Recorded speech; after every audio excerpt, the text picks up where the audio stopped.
seemed like there was a lack of urgency there. Was something going on? There was a penalty, so we were negative yardage. No, but there was a lot of time between snaps.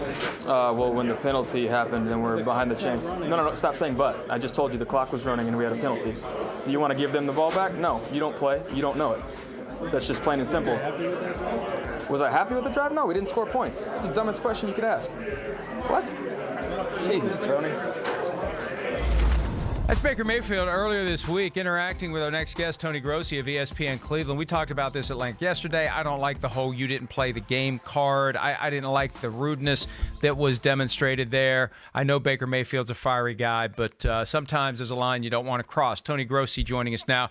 Talk about that and other things related to 2 and 5 Browns. It's not going to be all about Baker Mayfield. But, Tony, let me start right there. Let's say you were on the phone right now with Baker Mayfield instead of me. What would you say to him? How'd I get you on the phone? I would say, hey, you have to direct your anger away from me and to your job. You know, he says, Mike, he plays better when he's angry, but I think that should be tunneled towards Sundays, not Wednesdays of practice week.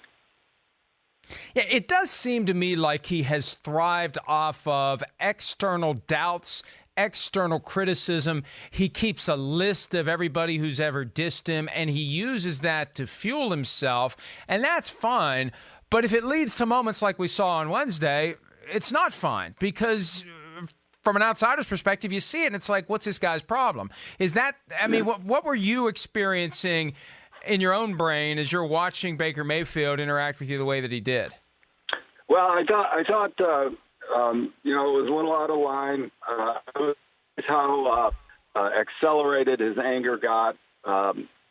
He's not picked on me, but I mean, he's usually directed some snarky responses to me, and I just decided I just decided to challenge him on this particular point because I was trying to get to a bad execution in a 2-minute drive at the end of the half that could have gotten them right back in the game.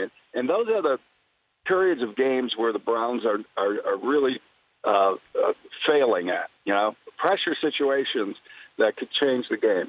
And so when I challenged him, he didn't like it. And I either had to say, all right, step back or try to find this answer. And he didn't like it. A year ago this week, Freddie Kitchens was the team's running backs coach, minding his own business, not on anyone's short list to ever be a head coach in the NFL. And then he became the interim offensive coordinator, and then he became the head coach. Do you think in hindsight he was prepared and or is prepared for the job that he now has? Well, it's hard to defend that he was, the way things are going. I do know that at the time, Mike, nobody ridiculed the pick. I mean, there was questions, well, let's see how it goes. And he had a short sample size as coordinator. But clearly his relationship with Baker and their results collectively over the 8 games got him the job. And then there was a leap of faith after that. But the way they worked together and the way things seemed to be going, they didn't want to lose Freddie. And yet it didn't seem they could pair him up with an experienced head coach to keep him as coordinator, so they decided to take the extra step.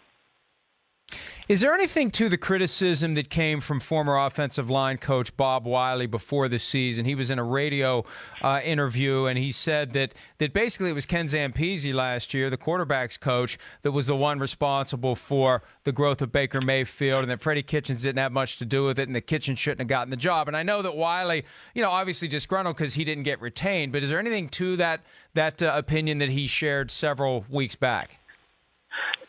Again, it's almost hard. It's difficult to say he was full of it, right? The way things are going right now.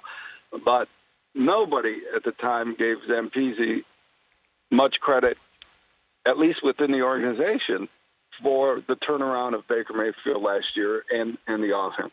Wiley and Ken were Hugh Jackson loyalists, and Hugh got bumped out of the job, and they weren't brought back. Now, again, it's hard. Freddie is kind of the whole Cleveland Browns offense is kind of playing into that whole idea that there's a missing there's a coach missing that connected it all together. But I don't agree with them. It just doesn't explain why things are going so haywire now. If we applied sodium pentothal both to John Dorsey, the GM of the Browns, and receiver Odell Beckham Jr., would they both say that if they had to do it all over again with the trade that brought him to Cleveland, they would? I think Dorsey would. I'm not sure about Odell. He's been a consummate teammate from everything I can tell. It's just not going the way they thought. He's the only wide receiver, Mike, with a receiving touchdown so far. He is leading the team, I think, in receptions, but all of his numbers are down. Everybody's numbers are down except Nick Chubb. But I think Dorsey would definitely do it again. Odell didn't have a choice, but he's not kicking and screaming about the trade. We know that they weren't shopping him at the trade deadline. Have you caught wind of anyone calling the Browns and trying to maybe pry Odell Beckham Jr. away before that window closed on Tuesday? No, I have not. I don't think his name was bandied about much. You know, the problem now, I don't know if it's a problem, but his relationship with Jarvis Landry is so strong, and he does have a good relationship with Odell. I would think that trading Odell at the deadline would have been a very disruptive thing to do within the locker room. Tony, last 30 seconds. What would you say is the primary reason why this team is at 2-5 and not living up to the expectations that were created last year? The responsibility has to go on the coaches, Mike. They're not a team that you look at and say, boy, that's a well-coached team. I mean, they lead the league in penalties. I think they lead the league in turnovers. I mean, it's their team is infected with mistakes, and that's really bad. You know, no coach wants that. So they could still coach them out of it. It's got to start this week. But that's the reason. They just beat themselves every loss. Hey, Tony, great stuff as always. Thanks for some of your time, and we'll talk to you soon.